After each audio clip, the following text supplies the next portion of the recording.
Hey, hey, hey, you're now tuned in to UnderDawg Talk. I'm your host, Eric Jones Jr., the underdog with the heroic heart, and I have conversations with successful people, successful underdogs. And today I have Miss India Johnson Washington. How are you doing today? I'm doing well. How are you? I'm doing great. I like your shirt. I just noticed that. I'm glad it's finally summer and it's actually, I can got my knees out. I don't got my hoochie daddy shirts on, but I got my knees out. Um, Uh, let's see. How's your week been? My week has been fruitful. My week has been, it has been fruitful. Yeah, I seen you went to the concert. How was that? Oh my gosh. Oh, I acted a plum fool at that concert. I'm just grateful I was able to be there. Tamala Mann carried me through the most difficult year of my life. I would play Change Me every single morning. In the morning, I had a student with me and she was going through it. And I was like the last hope that she had at the time. And I would pick her up from school and we would listen to that song. As soon as she got in the car, we would play that song because she needed it and I needed it. So when she sang that, I mean, it was just the whole thing. Like Tasha Cobb's I'm Getting Ready, that's another one that got me through. So, like, it was just everything I needed. I had a full-on spiritual experience. I acted a fool. I set that whole National Center off about 3-4 times, and I ain't mad about it. Hey, I understand. I definitely Changed Me by Tamala Mann and then Take Me to the King. No, wait, no, it's not that. Take Me to the King. It's God Provides. When I tell you, I would play that song because I was going through some of the hardest times, and God would provide. I'm like, okay. I didn't know how I was going to make it out. This bill was going to get paid. It was almost time to go. And God came in. So, yeah, I definitely love that album. So, you do a lot of different things. I do. You're a jack of all trades. But one thing I did notice that you're a self-actualization coach. What is that? It's just all about, so self-actualization is, now some people, if you're an educator, if you're in the education world, you are familiar with the triangle, the Maslow's hierarchy of needs. I don't want to get too brainiac. I'm a nerd. Yeah. I don't want to get too much of a brainiac on your audience.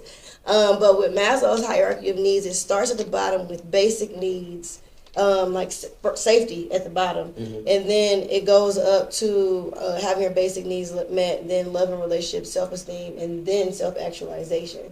And the theory is that you have to have all those fundamental needs in place in order to be a self-actualized person. A self-actualized person knows exactly who you are, why you were created, and you have a clear vision for your life, and you really are unstoppable when it comes to any kind of obstacles and hard times. A self-actualized person understands that hard times are supposed to happen. You know this as an underdog. You know if you were not born exactly in the manner in which you were born, you would not have the strength that you have. Now, there are people who feel victimized by their life and their circumstances, and they do not allow themselves, because they've not even gotten to that self-love, to be an actualized person and say, I have purpose. Every moment that I have lived, I live with purpose. Like, there's a reason it all happened. None of this happened to me. It all happened for me. Some of it just happened around me, if you want to be honest. But that's what being self-actualized means. I believe that we are all born self-actualized, and I believe there are events and there's communication, there's programming that happens in this world, because we are not of this world, we're just in it. And there's programming that happens in this world that deceives us into believing that we are not enough and we need to be something else. So next thing you know, it strips us of our self-love. It strips us of our capacity to be in healthy relationships. It strips us of our capacity to meet our own basic needs. And then it strips us of our capacity to feel safe. So then we spend the rest of our life trying to get those bottom tiers back. But I just say, look, forget all that. Forget all of that. Just know who you are and understand your birthright. I like to bring people back to their birthright. And I'm not about to coach you through how to get your basic needs met, because we just talked about it. God provides. So your basic needs are going to be met. Naomi Rain, because she was at the concert too, she sings with Maverick City Music. If God dresses the lily with beauty and splendor, how much more will he clothe me? Like God is doing all of this for the birds. If he watches the sparrow, then I know he's watching me. So why I look like complaining, worrying about some bills or worrying about how I'm going to eat? God is going to provide. These squirrels, The only time a squirrel dies is when it get hit by our stupid selves. Get ran over. God taking care of the squirrels. I know God gonna take care of me. So I'm not about to coach you through how to get your bills paid. I'm gonna coach you to trust God. I'm gonna coach you to know that who you are, you just and walk in that, and everything around you is just going to work out. I promise it. I quit my job 8 months ago. $10,000 a month. Walked out one day and just never walked back in. And have not had a steady income since. And God been providing every single day. So I'm a living witness that that's the way to do it. I love that. And like you said, like, I don't know if I would be as strong as I am if I wasn't born the way I was. Or it's sometimes people look at me or someone else and be like, oh, that's just easy for you. No, it's hard as all get up. It's not easy. I just make it look easy. That's favorite. Because, like you said, if God provides for the squirrel, he gonna provide for us. And that's kind of how I've got to, like, things gonna happen. Mm-hmm. Like, it sucks that these things happen, whatever it is. Because, like, recently, like, my school was like, yeah, we don't want you back. Mm-hmm. So my phone gone. I had a work phone. They got that computer gone. Everything that I had normal is gone, just like that. And it's like I had a day where I was like, man, I was down, and then things just start happening because I knew it was gonna happen. It's like people at the job was like, oh, what you gonna do? I don't know exactly, but I know something's gonna happen. I know I got enough value to add to the world where God gonna say, okay, you can do this. And it's like you really just gotta listen. Like, well, I ain't trying to go to church, but you just gotta listen. When you, yes. Like, I was, I think I was listening to E.T. Sermon, or I was listening to something. It's like when God say something, go do it. Yeah. Like, we always ask, hey, God, can you help me with this? Okay, I need you to go here. But we don't go there, and then we wonder why it took us 5 years instead of taking us 6 months. Amen. And that's it. Like you just said, you stopped working, but you didn't say, oh, well, the income ain't gonna come. I don't know how I'm gonna pay my bill. God provides. Because you gotta stick with him. You gotta have that relationship. So, were you always like this? Because I've seen your page, and you definitely, a godly woman. I'll say that. I don't want to say the wrong term. You're a godly woman. So, what was life like before you got to this point? What were you doing? Like, what was going on? What wasn't I doing? Like, what wasn't I doing last year? I mean, I was in the club last year. I had a wife 3 years ago. Like, there's people who don't understand who I am right now as this woman with this husband and this kid. This time last year, I had none of that. I had that job that was paying big money, and I still was feeling very empty. 2-3 years before that, I had a wife, and we had a 2-income household, and it was very peaceful, but I was feeling very unfulfilled, and I wanted a family, and that just what I had didn't feel like the family that I desired. I'll say this, and I don't like sob stories, and I try to be careful about how I tell my story, because my story always involves other people. Yeah. And I'm grateful for my parents because, like I was just telling my little sister, we choose our parents. I believe that you and I, and my baby right there, we're angels, and we chose this path, and we chose a very difficult path for a reason, because there's people here on earth who do not believe that they can make it through, and they give in to the world, and they give in to hopelessness and victimization and shame and regret and guilt and all that, just give into it. And there are those of us that God sends to show people that no matter what you go through, this is all temporary. This experience that we have on earth is just a blip in the lifespan of our souls, and whatever it is, that we can get through it, I promise. And so I know I chose my parents because there are kids, I'm not more deserving of 2 college educated, got it fully together parents than anybody else in the world. Everybody don't get that. Everybody doesn't get a healthy, loving household with 2 people who know how to love themselves, one another, and their children. And my parents are still on a journey of trying to figure out how to love themselves and one another. And tertiary is going to be loving your kids. Like, you got to love yourself first. And then you got to be able to love your partner. You got to love God first. Yeah. Then you got to love yourself. Yeah. Then you got to love your partner. Then you figure out how to love some kids. So there are a lot of things that my parents left to be desired when it came to me knowing what love looked like. So I actually grew up very afraid of men, but I still wanted, I knew what God had for me. So I wanted to be, I say it, it's funny because I say it now, this is the life I'm living. But 2 years ago, I say, like, I thought I was going to be the one at the front of the church with this, fine black husband and praising God. And then that wasn't my journey. But then it ended up still being my journey. But between then and now, I had to work through a lot of fear around men. I had to work through a lot of feeling like I deserved a kind of love that I had never actually seen before. And so I lived many ways that was beneath what I deserved, many ways that was beneath what God called me to be. Up until like 9 months ago, I was living ways that was beneath me, giving myself away, giving my energy away, giving my loyalty to people that it didn't deserve it. Just still wanting love from the world, knowing that I was not even created to be loved by the world. Yeah, and man, that's powerful, because sometimes people, they'll see you on social media and they'll be like, oh, you got it going on, and they don't know what you go through or what's behind the scenes to get to that point. And like you said, like sometimes we don't have that example. Like, so my biological father passed away when I was 4. My sister's dad's been my dad, but he's the old school dad.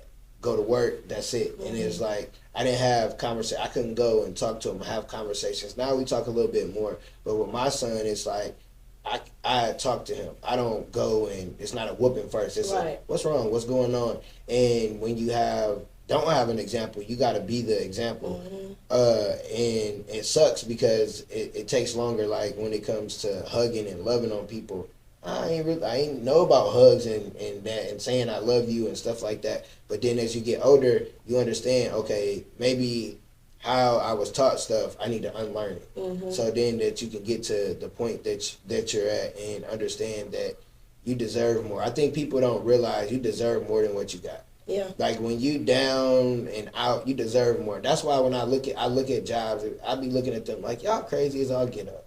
Like, do you not know who I am? Right. And I don't say it in a cocky way. I say it in a way because I know who I really am. Absolutely. And what impact I can have. And it's like, you got to have that attitude because the world will make you feel like you ain't nothing. Yep. It like something I just did a video like one bad game could ruin your life. A viral video that went bad could ruin your life. Like Ja Morant, one bad video might have ruined his life. Yep. But he's still a human. He's still, God gives us grace. So we got to give other people grace. Say it. So it's just, you just got to figure life out to where it works for you and not look at what people got to say. Because no matter if you're a billionaire, if you got $0, they're going to say something about you. They're going to say something. Yeah. So I seen that you went on like a trip. Oh, what, the Thailand? Something like that? With the Buddhists. Oh, yeah. Uh-huh. So, you don't gotta tell about the whole trip, but like what was different going there, and then like what are like 1 or 2 things that you learned that really helped change your life just from that different culture? Oh, that's a good question. So the school that I founded was a study abroad school. So I would take kids from IPS to Thailand, and we would live there for 3 months. So we did that 2 years in a row, and so it was I had never been to Asia before, taking these kids and teachers in Asia and becoming in charge of people over there. So I had to learn how to find my peace, because I was forced to find my peace in Southeast Asia, because the only people who were around me either worked for me or I was their principal, or they had never seen anybody who looked like me before and didn't even know what to think about me. Mm-hmm. Pull on my hair, try to touch my skin. And so everything that I knew about who I was here in Indianapolis or in Hopkinsville, Kentucky, or in Bloomington, Indiana, which is really where my identities were planted, all of that was stripped away. And I was just a black girl in Southeast Asia.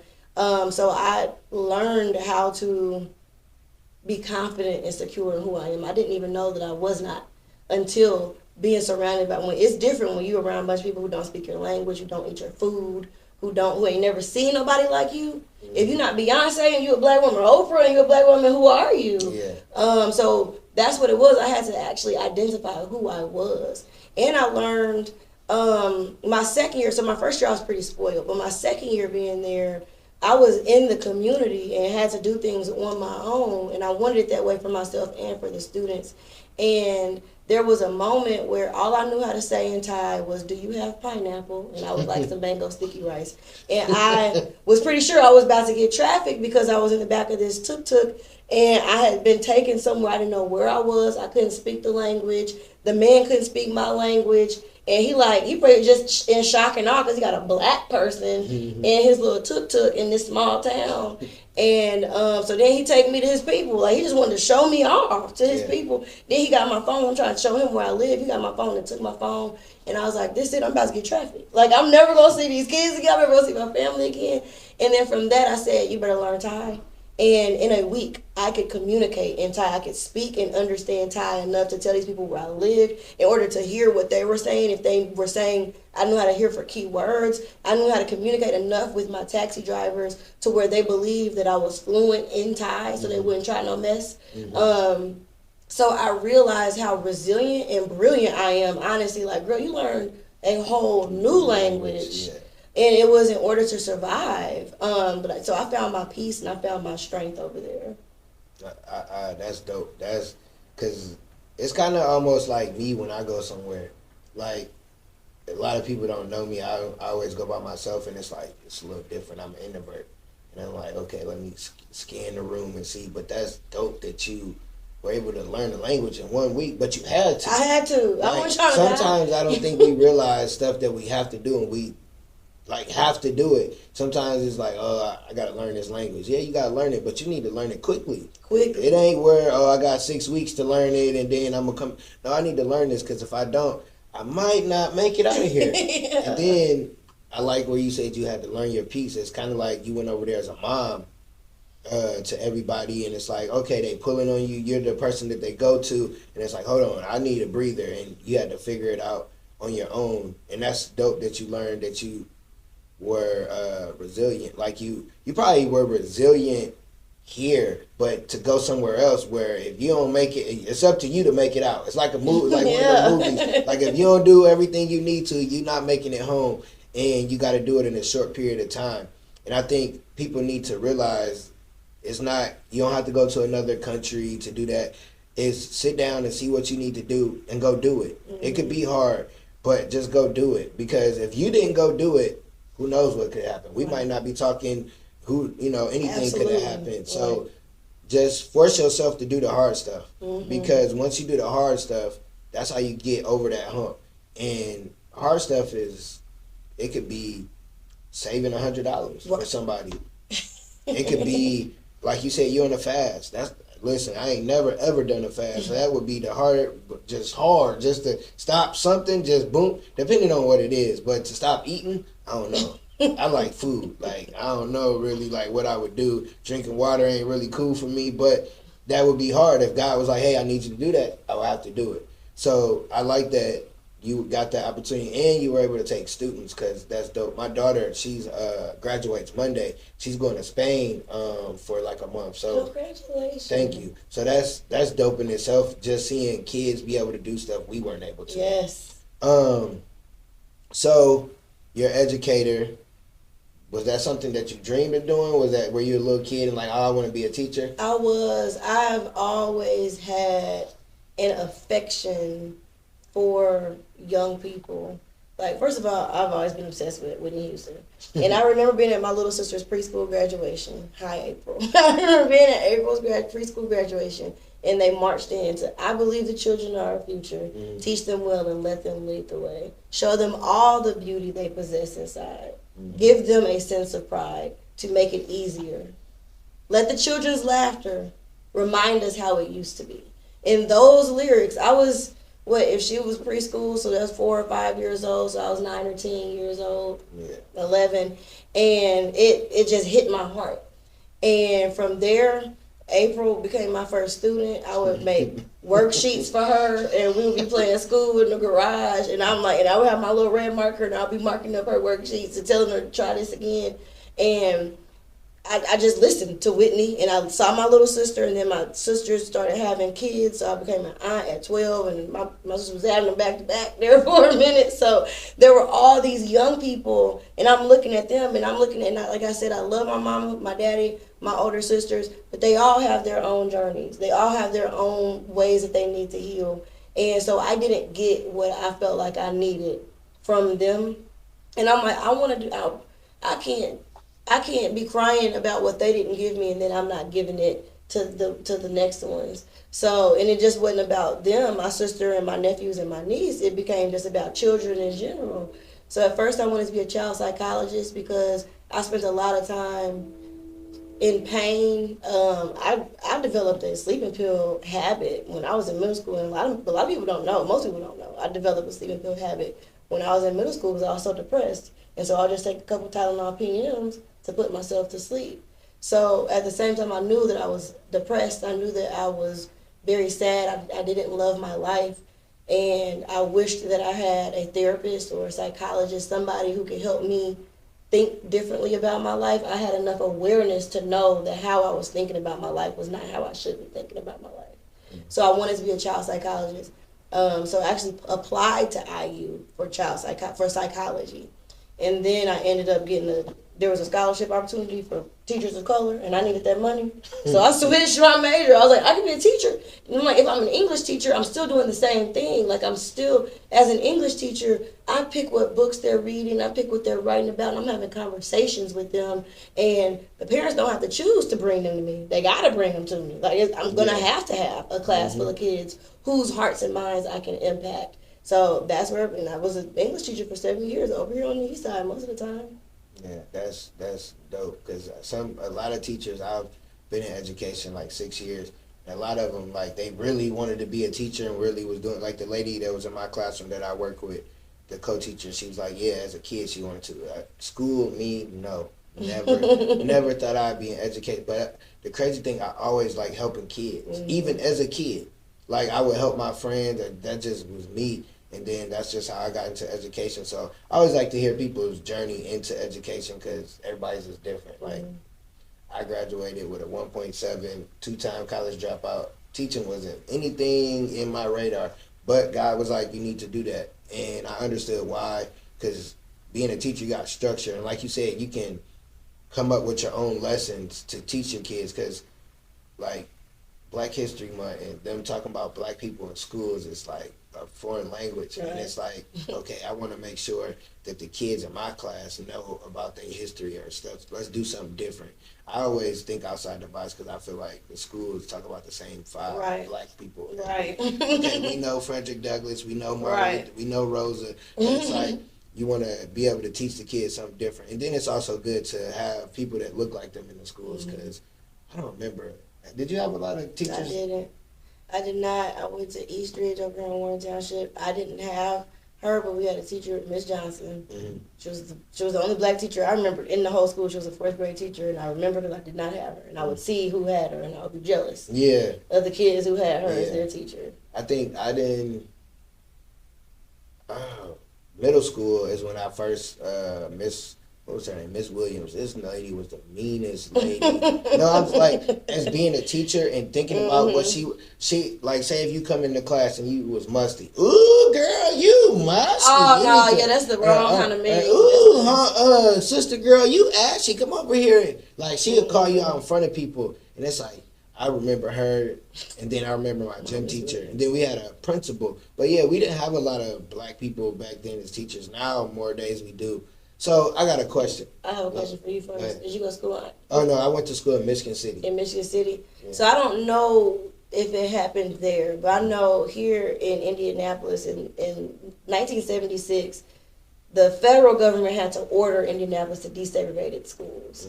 So, busing started in the mid-70s where they had to force black children, and what they did was close down the black schools, a lot of the black schools, the historically black schools that you had teachers with master's degrees and doctorates who were teachers of addicts, teaching and pouring into this next generation of black leadership. And you had hundreds of black principals and teachers lose their jobs, and black children were being bussed out to Decatur, bussed out to these districts where they were not wanted.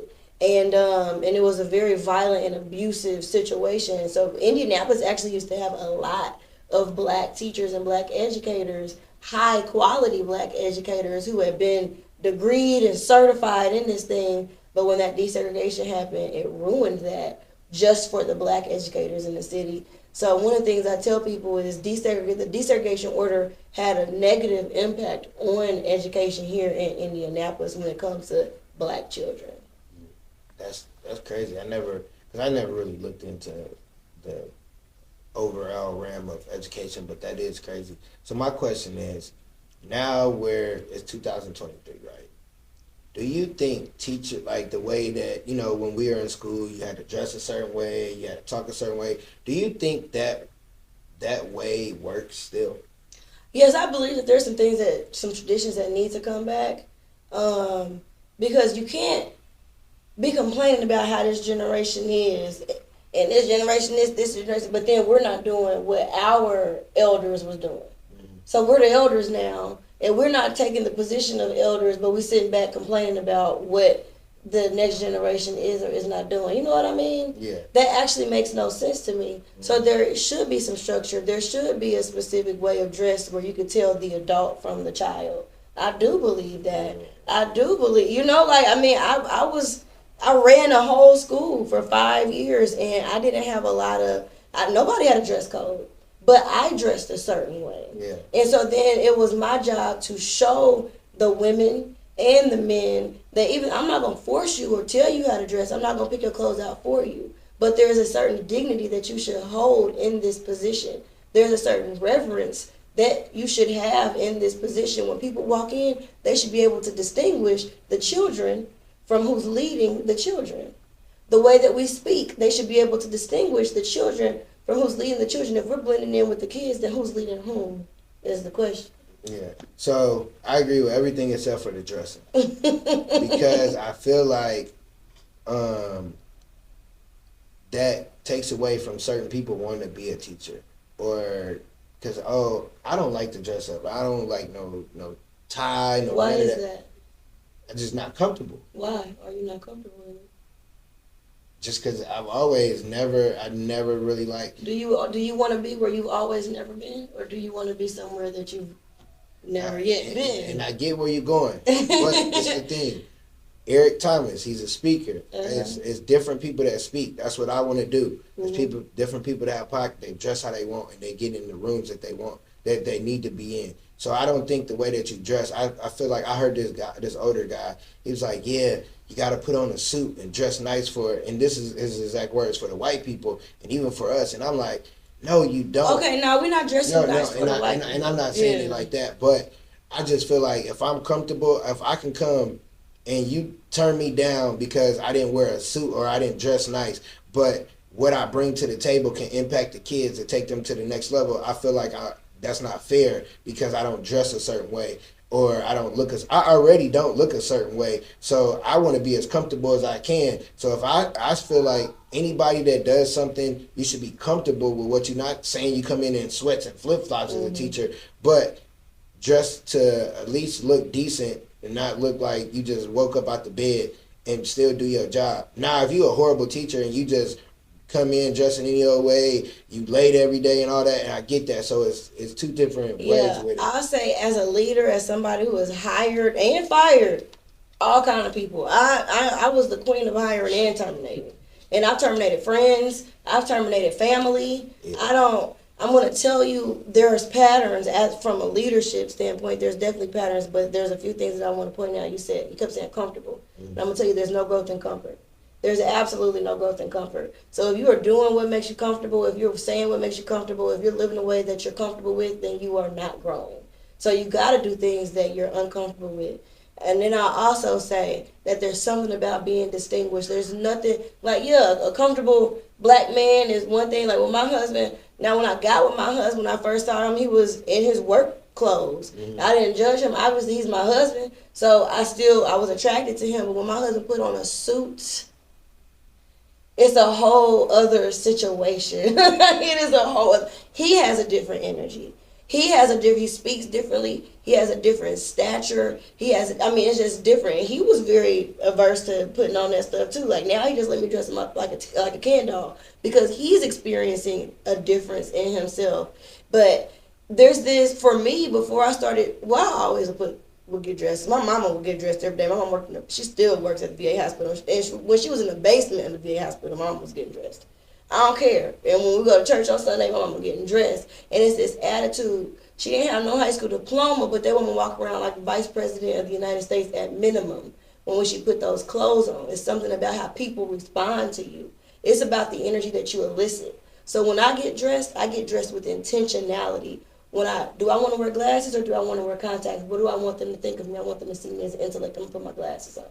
How do I want my hair? Well, I want my hair out of my face because I love my face. I want them to see my face. So I'm going to have my face showing to them. I'm going to have my hair up for that reason. What kind of shirt am I going to put on? I'm going to put on a shirt with a message, a clear message. Love yourself. But what kind of pants am I put on? I'm a little bloated. So I need to, so I think about these things. But I know that when people lay eyes on me, they immediately have an impression of me, and I want their impression to be love. I want their impression to be self-love, and like she loves herself and she loves me. I want you to smell me. I want you to hear me. I want you to feel me. I want you to see me. Now, the other sense, only one person got access to that, but the others you get, and it needs to be positive. It needs to be uplifting. Yeah. So that's what I say about getting dressed. It's not about getting dressed for anybody else. It's about getting dressed for you and the energy and the intention that you want to set in that room. So what do you want to give? This is my cousin. We real comfortable together. That's my dog. We could lay back and kick it. Or I better tighten up. I better tighten up when he's around. And I get what you're saying. I still ain't gonna wear no suit. When you put a suit on one day, I'm gonna heart the picture. I've wore a suit. My daughter had like a debutante thing. For my wedding, I was married before. For prom, and I think maybe as a shorty for something. I don't know. It just not come. A suit coat's not come. I wear everything under the suit, but just a suit coat not come. Oh yeah, that makes sense. So, but I get what you're saying of dressing, because I do dress different. I want to go to different events where I do kind of got to dress up, because it is like a different kind of, you get a different look at you. Because when I put for graduation, I put on a little bow tie. Everybody, because I don't really. I'm dad mode, but I'm like you though. When it comes to outfit, I'm like, today, what do I want to wear? So I'm like, I want to wear a shirt with the logo on it, but this shirt, I don't have shoes to go exactly with it, so I'm gonna just throw something on, because I just throw on clothes. But then for the next person, I wanted to wear that for you, but I knew I didn't want to get this shirt too wrinkled. So it's like, so it's different stuff. You think about it. Yeah, you think about it, of how you present yourself. And I think when I say comfortable as in clothes, I think it's not like comfortable like sweat. It's like something like how you got. When I go to the schools, I always want to have a shirt with a message. I don't never want to go in there looking like a lawyer, and that's not me. Right. So I get what you're saying, and that made me, open my eyes to maybe wanting to get dressed up a little bit more, but not too much. But that makes sense. So you don't gotta be in there like Malcolm X. Yeah. But the boys need to see a difference between you and them. Yeah. We're supposed to be showing the young men and women where they're going. Like, if we show them where y'all are at, then where we going? But then you gotta think about the times that we're in.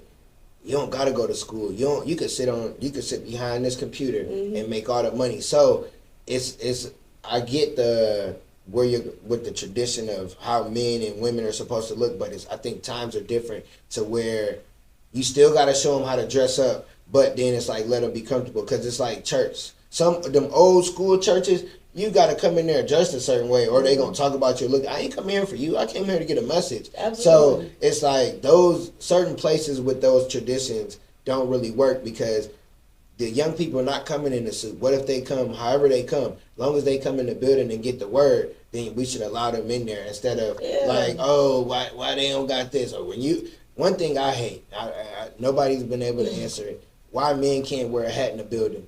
I just don't get it. Women can wear a hat anywhere they go, right? And y'all can have a bad hair day. Y'all can put on wigs, weave, scarves. It's cool. But if we was to go out, if I was to go into church with this hat on, they gonna tell me to take it off. Why? Well, there's a scripture. There is a scripture, so you have to argue with the Word of God about that. And I'm not one to argue with the Word of God, but there is a scripture, and I don't know it specifically. I don't know the verse, but we could Google it. Yeah. And it said men are not supposed to pray with their heads covered, and women are supposed to pray with their heads covered.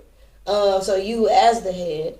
Or not, so I mean that's the Word of God. So you want to argue with the Word of God? That's praying though. And I at this point in my life I'm praying without ceasing. I prayed the whole way here. I prayed while you were setting up. I was praying. I prayed without ceasing. And so I found ways. Like I tell myself, like this. I got these braids in. I got this on top of my head. My head is covered. Like I find ways to say like, well, my head is covered, but I'm not a hat person. But being obedient to the Word of God is not ever going to be comfortable. Like, there ain't nothing about it fun, ain't nothing about it comfortable. I say this about my... I don't need somebody to break that down. That I get what you're saying. Pray it. You ask God. Ain't no somebody. That's between you and God. Like, you take those things to God directly. And then you got to allow God to break your heart down. Because there's some things, our ego, like I do, I prayed vigorously today over our egos. And being with my husband, like I'm understanding the strength of a male ego, especially a man who has been abandoned, a man who has been hurt, a man who has been abused, a man who's been in toxic relationships, a man who's been let down. That ego and that pride is big and strong. And it takes a lot. So you got to take that straight to God, because nobody will ever be able to have a conversation with you about that. But there's some things just about humbling yourself before God. You're not humbling yourself before nobody else but God. So if God tell you to put it on, or take it off, you put it on and you take it off to show God that I'm obedient to you. And what I love about my church, New Beginnings Fellowship Church, 21st German Church Road, come find us, 9 a.m., 11 a.m. I love that church. You come as you are, however you are in there. Me and my husband and my family, we get dressed with intention. We do, because I want to show up and show out for Jesus. I want to show up and show out for God. Like, if I'm going to get dressed to go on a date with my husband, if I'm going to get dressed to go to a concert or whatever and be mindful about what I'm putting on, I'm definitely going to put on my Sunday best, literally, for God. And so we're very intentional about that. But that's a personal relationship thing. Yeah, so definitely got to, I'm going to talk to God about that. Because I just feel... And it not even so we could take outside of the church, but even in the building they'll tell you to take off a hat, and it's like I don't understand that, because I've worked somewhere, I've literally seen a woman wear a hat all day long. I wore my hat after hours, kids on the bus, and somebody had them. And see what they did with that bruised your ego, and you see that's what bad about. No, what I'm saying is, she went through the whole day. You're not a woman. Like, don't ever compare yourself to a woman, because you're not a woman. I get that, but it's the hat thing. Like I went outside, put the kids on the bus, came back in, I'm like, kids gone. But somebody pointed that out, and I'm like, how can somebody else wear something on their head and nobody says anything? And I don't know if that you are set apart. Sometimes it's an I'm set apart thing. People expect different. People expect more of me. It's something about the head. It's something about your head. It's something about you. It's something about the wisdom that you carry that you are blocking. It's something about the divine relationship that you have with God that you are blocking. And that was the person that God sent to tell you to unblock that. Unblock your crown. You know, like uncover your crown. God sent that person to say that. And you sitting over here focused on them. What if we have y'all have bad hair day and y'all can block? What? I don't have a haircut. Don't have a bad hair day. Brush your hair. Lay it down. You a black man. Yeah. You can brush your hair. So it's different. It's different because I was supposed to get a haircut yesterday, right? And some of my barbers, she couldn't make it, and she was like, "Oh, I could do it this morning." I was like, "I ain't got enough time." So I knew I had to throw a hat on because I'm gonna be on camera. And my mom and my sister talk about me. And if I came on here without a haircut and just brushed it, no, they gonna talk. So I put the hat on. Oh wait, the light. Oh, can you do me a favor and hit that light? Cause I don't know what, right. We in here, we done took the light out the room. Right, but, I know that's right. So I don't want to, like not having a haircut, I just do a hat on because I know I'm going to be on camera. Somebody could watch this on their TV on YouTube, and it's like I got to look presentable even though I don't. So I'm just stand on it. Just stand on, you got a hat on. You have a hat on and it's fine. You have a hat on, it's fine. If you feel, when you're feeling, you working through a conviction right now. And with the conversation you have with me, you got to have a conversation with God because it's rooted in something. You just you feeling convicted about something that you are working through. And you take that right to God. And stand on your decision. If you decide to wear a hat today, wear your hat. If somebody says something to you and it pricks you, just know that came from God. Because no human, no man has the ability to prick your heart like that. And whoever said that to you is still sticking with you for a reason. There's something that you need to sit and meditate on and pray about when it comes to that.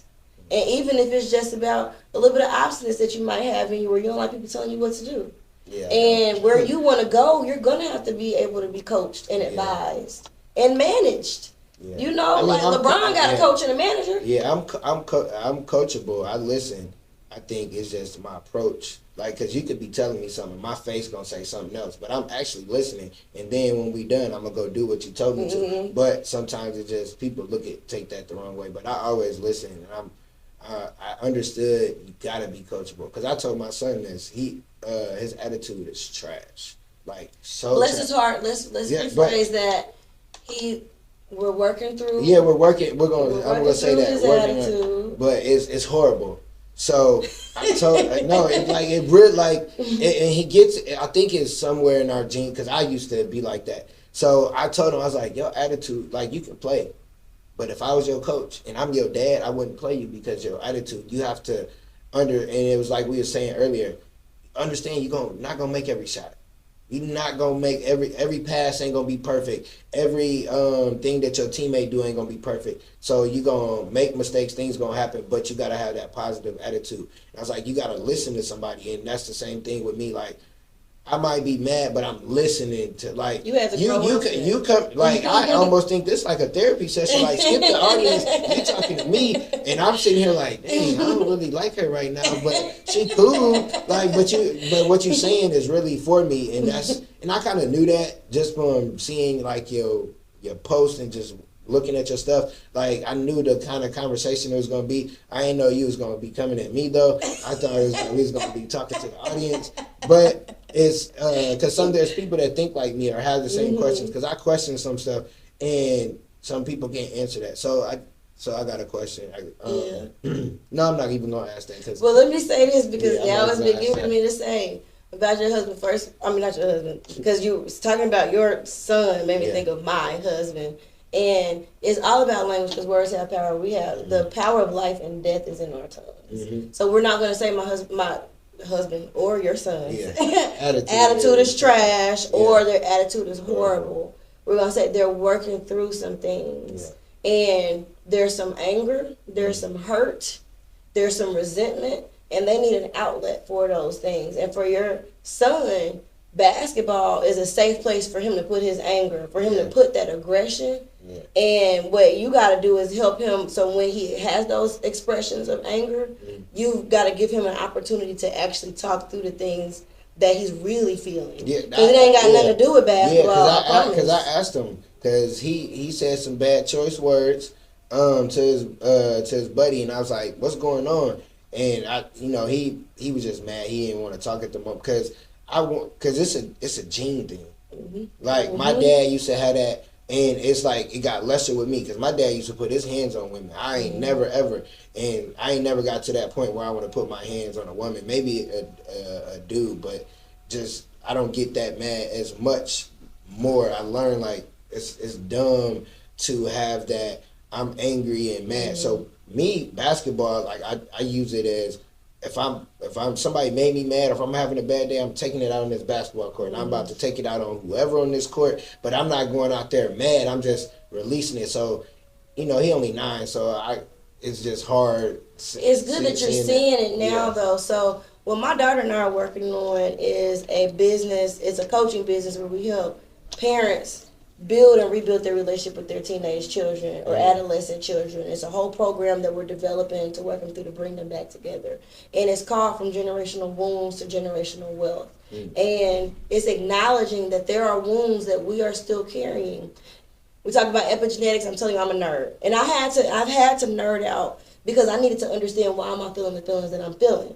And thinking about genetics, here's a fun fact for you. Your maternal grandmother, your mom's mom, carried you.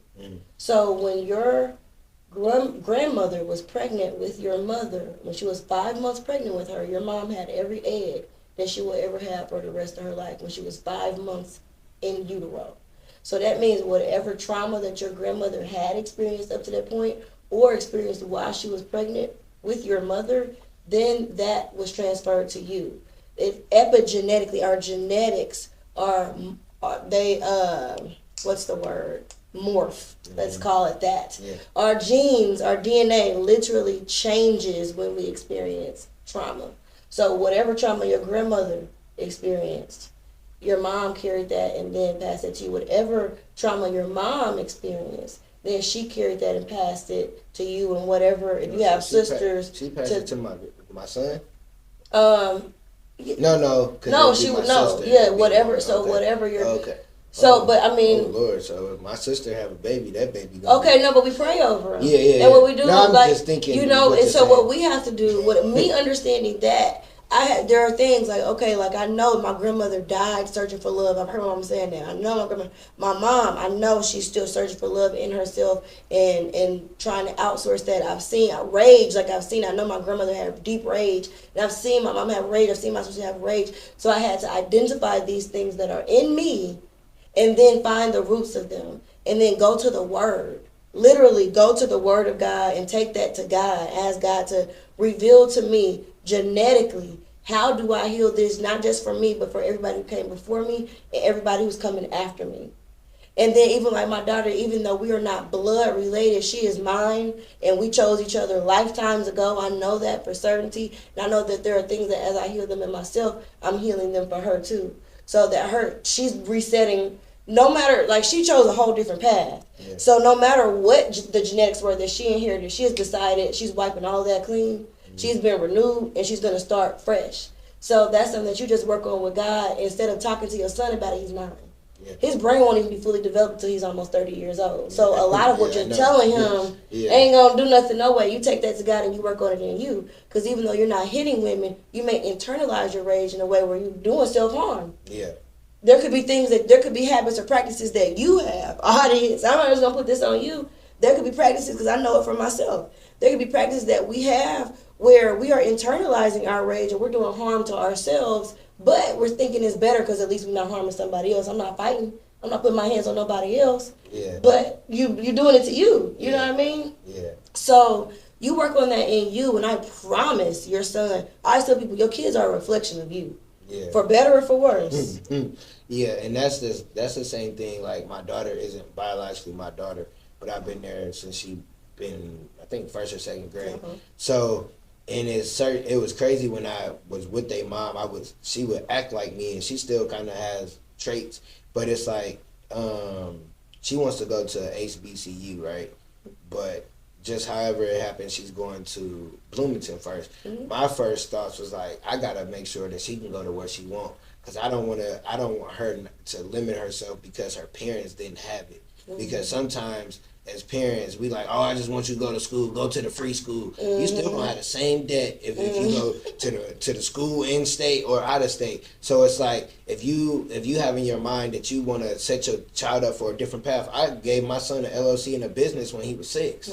So he can have, so if something happened to me, he can do whatever he wants. Because when my dad passed, all he left was questions. Mm-hmm. Like, who was he? All this different stuff. So when it comes to your kids' audience, and like you just said, work on yourself. Because 5 years ago, well, my son is 9. 9 years ago, my attitude, it was trash. His mama would tell you, I would throw stuff. I'm yelling. I'm cussing. I'm angry. Now it's like, all right, cool. I just laugh it off. Like, some stuff does get me to where I'm up here, but I still don't react like I used to because I worked on it. And it's just, as a parent, you see your child, you like, dang, was I that bad?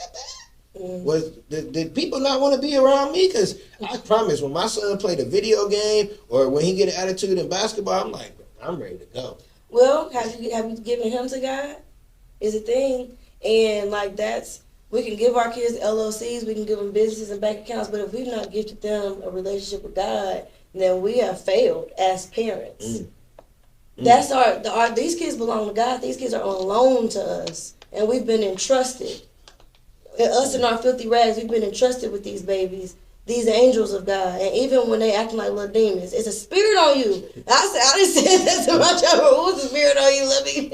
And I go somewhere and I pray, and it's something on me, because like if I'm pure, if I know my heart is pure, if I know that I'm right with God, then there ain't no demonic spirit that can even persist around me. I know that, like, my light shines too bright for for that shadow to even exist. So if there's a shadow in this house, if my husband is acting up, if my children are acting up, if whoever is acting up, it is something in me that's giving it permission to even flourish, because otherwise it would be sanitized. So if your son does not know God, that's on you. So you gotta make sure that you know God, and then you gotta introduce your son to God, because he can't take no LLC. LLC ain't gonna take him to heaven. Okay, we about to end this conversation. You ain't gonna keep talking to me like that. But no, that makes sense, because before I get into like the last little questions, question that I have, I remember when I was dating their mom, and she always was in church, and I grew up in the church, but it's like I don't really like church people. It's just please come visit me. Please come to New Beginnings on Sunday, please. Because it's look at me. Yeah. 11 o'clock.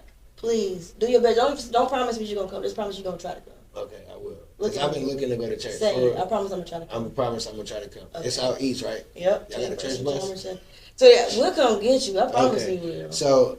Okay, well, look, the light then came back on. Well, it looks like I'll be at New Beginnings at 11 o'clock on Sunday, because the light just came back on. Amen. But I remember my daughter was like, when y'all first started, you know, my mom was having us go to church. Now you are, and that helped me understand I was doing right. But like, I take my son to church, but I do tell him to pray, but I haven't done what you said, so that's something that I definitely need to do.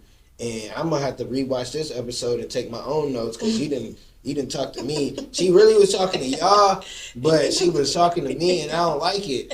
So, I don't know. We're going to just, I don't know. Well, I want you to know I love you, and everything that I'm saying is from a place of love. Yeah, so. No, and when I have people on, sometimes the conversation is meant for exactly me, or it's stuff in the conversation that hits me, and I be like, dang.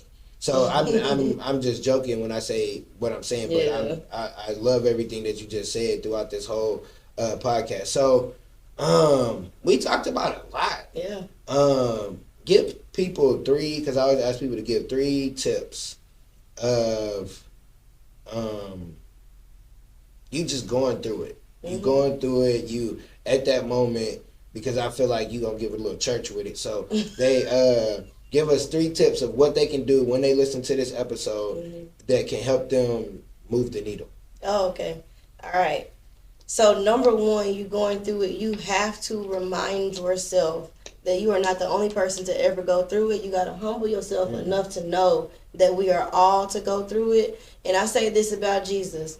And not to be a religious person, but as a fan. More than anything, I'm a fan of Jesus. He's my favorite celebrity. Yeah. Because I don't know anybody who knew anybody who knew anybody who knew anybody who ever laid eyes on him. But we all know his name, and we watch our mouths when we speak about him.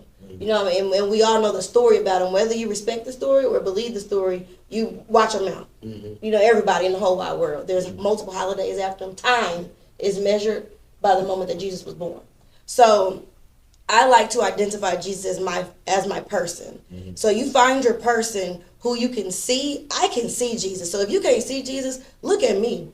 If you can't see Jesus, look at me. I have been through it. You name it, I have experienced it, and I still have joy. And I still have peace. And so you have to know that we all go through it, and that does not mean that you are any less deserving of love or grace. When you're going through it, you are actually growing through it, and you are being shown the level of the strength that you have.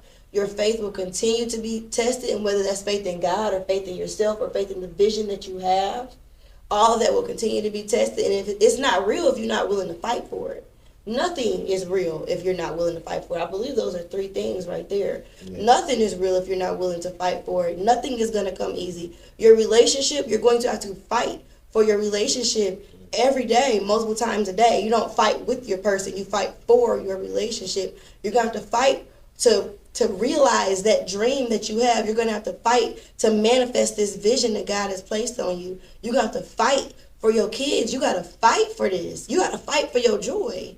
And if you're not willing to fight for it, you don't want it that bad. So those are my 3 things. You might as well have dropped the mic. We could probably end the episode right there. All right. Like, I'm serious. Those are 3 great tips. Yeah, you gotta fight. That just helped me out with something. Fighting for a certain relationship. But man, you sure you don't show them the book? Let's talk about that before we get out of here, and you tell people how they can. Absolutely. Okay, so first I have this right here. This is what changed my life. This Master Manifestor yearly planner. God gave me the vision for this in December of 2021. And it's because like there were some things I knew there were some things in my life that I just needed to bring forward, some things I needed to change. And God woke me up in the middle of the night and I drafted out this planner, and then 2 weeks later I had them printed. And this planner just walks you through visualizing who you are right now, who you desire to be in the next year. And there is, the planner just has affirmations. I'm gonna give this to you, and you can keep it or you can gift it to whomever you want to I'll give it probably to. keep it. I don't like people like that. So like I turned this page, I normalize luxury for myself because I deserve to feel good too. The next one, I love the body I have, and I have the body I love. Period. I love the body I have, and I have the body I love. Because what other body you don't have? You turning the page? Are you? You know what page? No, I send Okay. positivity to all that I desire, which attracts it all to me. So if there's something that you desire in the world, you don't sit back and just want it. Man, I wish I had this, or be mad at the people who have it. No, you send positive energy to everything that you desire, because that's what's going to attract it to you. Yep. That right there is true. That right there is true. I have the power within myself to be, do, and have all that I desire. So there's all these affirmations in here. There's even a commitment, like a self-love commitment page where you just write these agreements to yourself. Love is patient, love is kind, love does not envy, love does not boast, love is not easily angered, love has no record of wrong, love always protects, love always perseveres. And there's an agreement for each of these. And this is straight out the Bible. Like, this is the biblical definition of love. So then you write yourself an agreement. Not how you're going to love other people, but how you're going to love yourself, how you're going to be patient with yourself, how you're going to be kind to yourself. So even if you don't do anything but go through the affirmations, do that. That's on my website, IndiaJohnsonSpeaks.com, $33. I have given away far more of these than I have sold. I think I've only sold like 5, and I've given away probably 20. Because when God tells me to give it away, I give it away. I would love to make money off of them, though. We would love to have income coming into this household on my behalf. So you can go to IndiaJohnsonSpeaks.com and check out that. And make sure you read the letter at the beginning of it, because it's a love letter specifically to you, the owner of that journal. I have Marisol's Hair, my children's book. I wrote this children's book when I was a reading teacher over here on the east side at Stony Brook Middle School. And I was watching a Disney movie, and I really loved the Disney movie, but I didn't love that the girl's hair was blonde and long and flowed down, and then when they cut it off, it turned brown and lost its magic. I didn't love that. So then I took the story and flipped it on its head. I'm telling you, this right here, kids love this story. Kids love this book. And I wrote it in rhyme because I was a middle school teacher when I wrote it, so I wrote it with a rhyme scheme. I just give you a piece of it. But from a young age, she knew normal she was not. When her hair started growing, it just wouldn't stop. It curled and coiled and reached toward the sun, and it took 10 villagers just to put it in a bun. So this is a story about a little girl who dealt with bullying based on the magical power of her hair. And she ran away and hid because she did not love herself because of how people made her feel about her magical powers. And then she was put in a position where she could have either stepped out and walked in her power or stayed hidden. And she decided to step out and walk in her power. and she was able to save somebody because of that. So you can go to my website, IndiaJusticeSpeaks.com, $10, or I don't know, maybe I keep them in my car. You hit me up on Facebook if you're local in Indianapolis. I can just meet you wherever. I'm telling you, from preschool through 8th grade, this is in classrooms, and teachers love it. Teachers use it. So check it out. And then every month, I'm in the Indy Far East magazine every single month. So I'm excited about that. Far out east to be in that magazine? I don't know if you have to live far east. I don't know, but you just gotta benefit the Far East side, I guess. Okay. So yeah, every month I'm in the magazine, and I just write from my heart. So I'm not interviewing people. I'm not selling anything. I'm just writing from my heart, and share a little bit of my testimony, my story, and then also just give some words of inspiration. So that's what I have. And like I said, my daughter and I are working on a parent and teen relationship building course. Is a 12-week course from generational wounds to generational wealth. That'll be dropping soon. I'm really excited about it. So that's what I have going on. Yes, I thank you for this. Mm-hmm. I love the book. Definitely probably grab that one because my son struggles with reading, so that could be something we could read. You're dope. You're a dope person. It'd be crazy because like a lot of people I don't know, or I just meet them or through social media. Then when you get to meet them, like this was a good interview or conversation, not just for the crowd but for myself as well. So I thank you. Thank you for coming last minute too, because I just hit you up the other day, and because I knew I needed to I wanted to use this space and get in here and see how it works. I think I might have to have you come back. I don't know when I get because they didn't have the cameras today, but when I had the cameras, bring you back and have a second conversation because this was definitely dope. I almost didn't want to cut it short, but I know I got somebody else to record after this. So I appreciate you and keep doing what you've been doing and keep being great. Let's see. I'm trying to think. I always say give a closing word. I feel like church. So I guess that'll fit for now. Give us, something that somebody could take in. Give us a quote. I need a quote because I always ask for a quote. So it could be your quote you live by, whatever, and then just give us something small to close out. Well, first thing that came to my mind is I believe it's Romans 8:28. I might be wrong. I'm not a Bible scholar. Yeah. I just love the Word of God. I say that. All things work together for the good of those who love the Lord and are called according to His purpose. And in order to love the Lord, you do not have to be perfect. Yep. You don't got to live no kind of right. Honestly, everybody starts somewhere. You could be living all the way wrong in somebody else's eyes. But as long as you love the Lord and you know that you are called according to His purpose, then everything that happens in your life is going to work for the good of you. And on that note, keep being great. Have a great day. I'm the underdog with the heroic heart. I'm Eric Jones Jr. I have to keep pushing for my kids. If I give up, what's that leave them with? Nothing. I have to understand that it's bigger than me. That it's not about me when I wake up and go to work. It's not about me when I'm reading and educate myself. It's not about me when I'm practicing my speeches. It's not about me. It's about my family.